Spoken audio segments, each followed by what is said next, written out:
మీ age 45 years కన్నా తక్కువ ఉన్నా సరే బీపీ టాబ్లెట్స్ వాడుతున్నారా? అయితే ఈ విషయం తప్పకుండా తెలుసుకోవాలి. చాలామంది అనుకున్నట్టే బీపీ అనేది ఏజ్ రిలేటెడ్. అంటే 50+ ఇయర్స్ తర్వాత రావాలి. కానీ ఎప్పుడైతే బీపీ 30, 40 ఇయర్స్‌కే వస్తుందో దాని వెనకాల ఏదైనా హిడెన్ రీజన్స్ ఉన్నాయా అనేది తెలుసుకోవాలి. యంగ్ ఏజ్‌లో బీపీ వస్తే స్ట్రెస్ వల్ల వచ్చిందేమో అని చెప్పేసి ఇగ్నోర్ చేయకండి.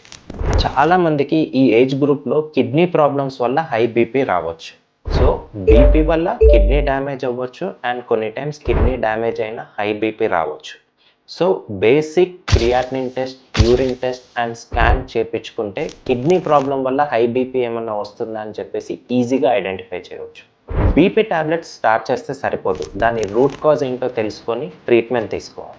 మీ ఏజ్ 45 కంటే తక్కువ ఉండి ప్లస్ బీపీ టాబ్లెట్స్ వాడుతున్నట్టయితే మీ కిడ్నీ చెక్ చేయించారా లేదా అనేది మీ డాక్టర్ని అడగండి అండ్ కమెంట్లో షేర్ చేయండి. ఈ వీడియోని యంగ్ ఏజ్లో బీపీతో బాధపడుతున్న మీ ఫ్రెండ్స్కి షేర్ చేయండి.